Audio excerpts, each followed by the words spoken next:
you ever walked into a bookstore, wanted to ask for a book in English, and suddenly felt unsure about what to say? Maybe you don't know how to explain what you're looking for. Maybe you're afraid you won't understand the answer. Or maybe you worry that your pronunciation won't be clear. That moment of hesitation is very real. Even confident learners sometimes freeze in simple, everyday situations like this. It's not because your English is bad, it's because real conversations move quickly. So today, we're going to practice a full, natural, realistic conversation at a bookstore. You'll learn how to ask for a specific book, understand when something is unavailable, request recommendations, compare editions, and pay at the counter comfortably. I'm Anna. And I'm Leo, and we'll move at a natural pace, just like in real life, so your listening skills grow along with your speaking confidence. All right, let's step inside the bookstore and begin. Hi, excuse me, could you help me find a book? Of course, I'd be happy to help. What are you looking for today? I'm trying to find a novel called The Silent Patient. I'm not sure where the fiction section is. No problem at all. The fiction section is toward the back of the store, just past the biographies. It's organized alphabetically by the author's last name. Would you like me to walk you over there? Yes, that would be great. I walked around for a few minutes, but I couldn't find a clear sign. That makes sense. We recently rearranged the layout, so even regular customers have been getting a little confused. I see. That explains it. All right, here we are. Do you happen to know the author's name? Yes, it's Alex Michaelides. Great. That means we should check under M. Let me take a quick look. It looks like we're currently out of stock. Sorry, could you repeat that? I didn't quite catch the last part. Of course, we're out of stock at the moment. Oh, okay. So out of stock means you don't have any copies available right now? Exactly. That's a very useful phrase. If something is out of stock, it means it's temporarily unavailable because all copies have been sold. Got it. Thanks for explaining that. Do you know when it might be available again? We usually receive new shipments twice a week. It should arrive within 3 to 5 business days. That's reasonable. Is there a way to reserve a copy so I don't miss it again? Absolutely. I can place a special order for you and contact you when it arrives. You won't need to pay today, just when you come to pick it up. That sounds perfect. I'd appreciate that. No problem. I'll just need your name and a phone number or email address. Sure. My name is Anna Collins, and here's my phone number. Thank you. Once it arrives, we'll give you a call. We usually hold reserved books for 7 days. That works for me. While you're here, would you like a recommendation? If you enjoyed that book, I can suggest something with a similar tone. Yes, I'd love that. I really enjoy psychological thrillers, stories with suspense and unexpected twists. In that case, you might enjoy Gone Girl. It has a complex storyline and strong character development. I've heard of it, but I never picked it up. Is it difficult to follow? It's layered, but not confusing. The story alternates between two perspectives, so you see events from different angles. If you enjoy analyzing characters, you'll probably find it engaging. That actually sounds interesting. I like books that make me think. Fair enough. Let me grab a copy for you. Here you go. Feel free to take a look. Thanks. The chapters seem fairly short, which I like. It makes the reading experience feel less overwhelming. That's a common preference.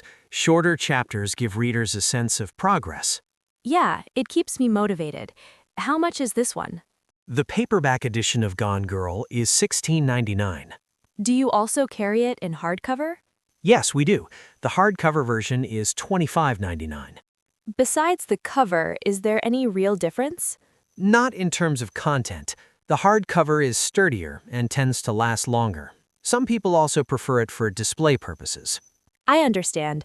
I think I'll go with the paperback. I'm planning to carry it in my bag, so lighter is better. Yeah, of course. Are you looking for anything else today? Maybe nonfiction, self-development, or travel? Actually, yes. I've been thinking about reading something related to productivity or habits. In that case, I'd recommend Atomic Habits by James Clear. It's practical and easy to apply. I've seen that title before. Is it very technical? Not at all. The language is straightforward, and each chapter includes actionable steps. Actionable means you can actually take action based on what you read. Actionable. I like that word. It's very common in business and productivity contexts. You know what? I'll take that one as well. Excellent choice. Do you have it in paperback? Yes, the paperback version is $18.99 and a hardcover is $27.99. I'll go with the paperback. Sounds good. Let's head over to the counter so you can check out. All right, I see you've got Gone Girl and Atomic Habits today, and we've ordered The Silent Patient for you. That's right. Perfect. Let me scan these for you.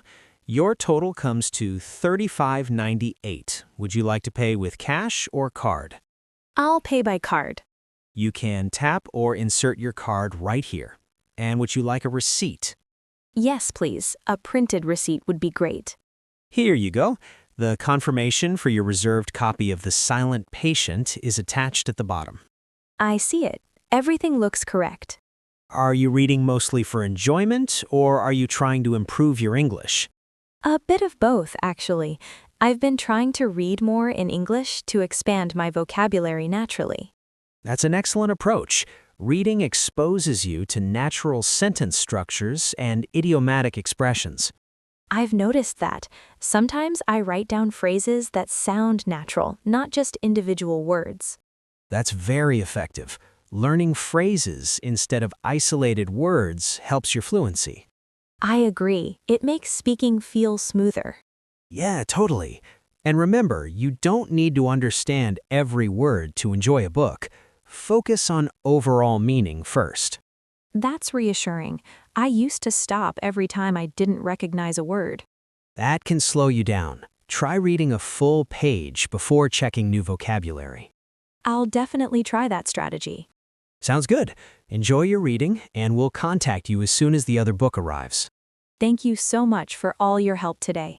You're very welcome. Have a wonderful day. You too. Take care. And that's the end of today's conversation at the bookstore. Today, you practiced asking for help, understanding out of stock, requesting recommendations, comparing editions, clarifying vocabulary, and paying at the checkout counter, while buying 2 books confidently. Remember, real fluency isn't about speaking perfectly. It's about communicating clearly, asking questions when needed, and staying calm during the conversation. If you didn't understand something the first time, it's completely okay to say, "Could you repeat that?" Or, "What does that mean?" That's confident communication. The more you practice conversations like this, the more natural your English will feel in real-life situations.